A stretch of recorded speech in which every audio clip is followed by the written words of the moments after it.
आज का टॉपिक है आवर्त सारणी। आवर्त सारणी ये ऐसा है टॉपिक जो हर एक एग्जाम में पूछा जाता है। जहाँ तक कि रेलवे में ये बहुत सारा क्वेश्चन रेलवे का प्रीवियस है और रेलवे में बहुत सारा पूछा जाता है। जैसे अभी ग्रुप डी का एग्जाम होने वाला है, उसमें ये बहुत इम्पोर्टेंट रहेगा। तो आवर्त सारणी जो है उसका खोज 1869 ईस्वी में मेंडलीफ ने किया था।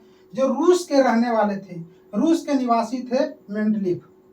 जब आवर्त सारणी मेंडलीफ ने खोज किया था, उस टाइम 63 तत्व का ज्ञात हुआ था। 63। आधुनिक आवर्त सारणी में आवर्तों की जो संख्या है 7 है। आधुनिक आवर्त सारणी में आवर्तों की संख्या 7 है और क्षैतिज कतारों को आवर्त कहते हैं। जो क्षैतिज कतारों होते हैं वे आवर्त कहलाते हैं। आवर्तों की संख्या 7। समूह या वर्ग की जो संख्या होता है, उस संख्या 18 है। समूह वर्ग की संख्या 18। तत्वों का सबसे पहले जो वर्गीकरण किसने किया? तत्वों का सबसे पहले वर्गीकरण किसने किया? डोवर रेनर ने किया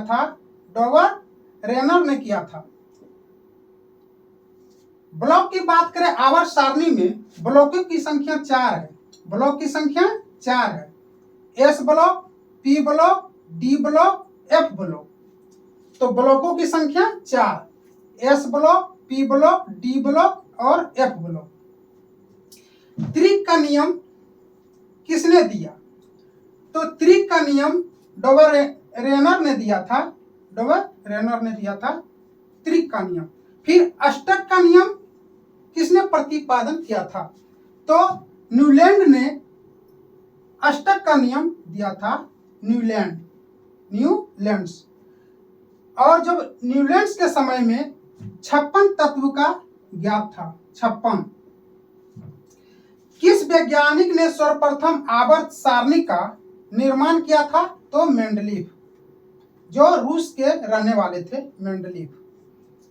आधुनिक आवर्त नियम का प्रतिपादन किसने किया? मोसले। आधुनिक आवर्त नियम का जो प्रतिपादन किसने किया? मोसले। कौन किया था? मोसले। मेंडलीफ की आवर्त सारणी में तत्वों के वर्गीकरण का आधार क्या था?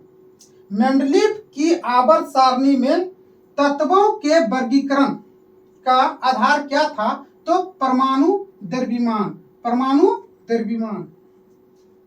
आधुनिक आवर्त सारणी में तत्वों के वर्गीकरण का आधार क्या था? परमाणु संख्या।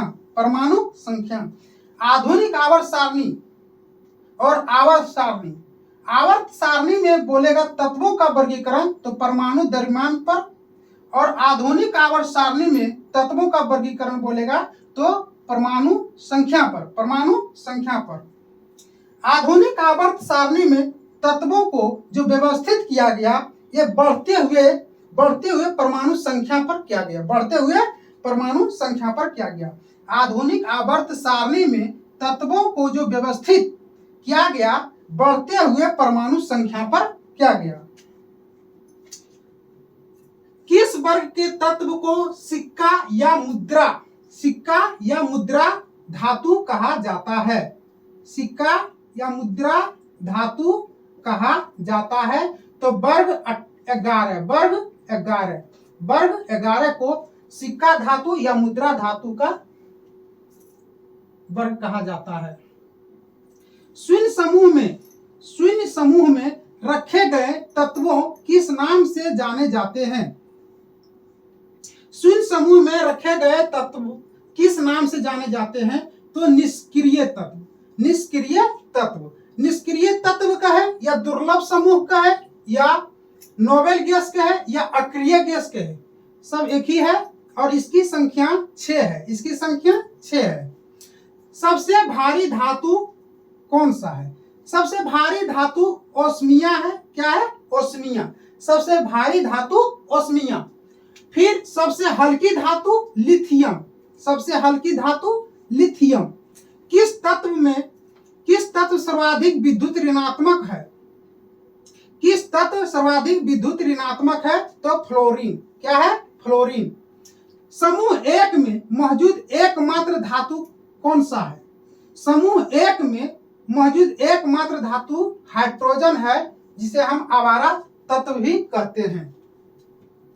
आधुनिक आवर्त सारणी के किस समूह में केवल 7 तत्व है?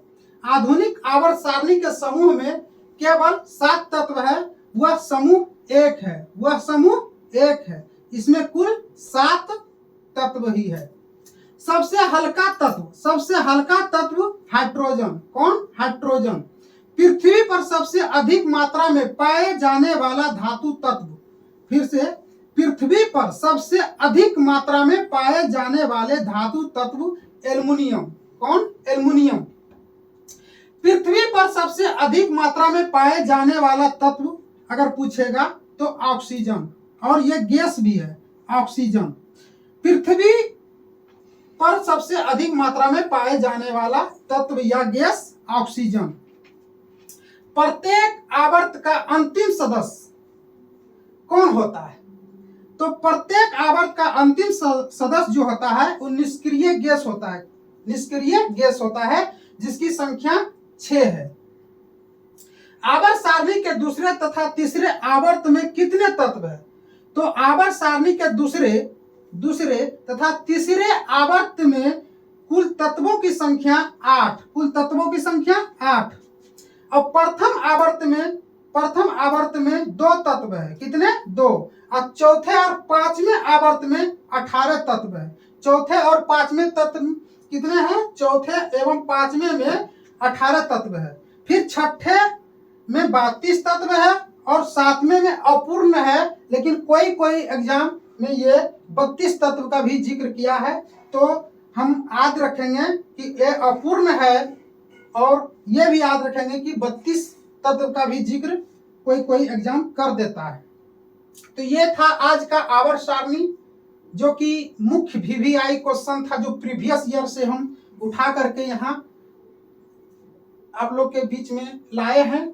अगर आप लोग को अच्छा लगे तो कृपया कमेंट करें और थोड़ा सा शेयर भी करें। धन्यवाद।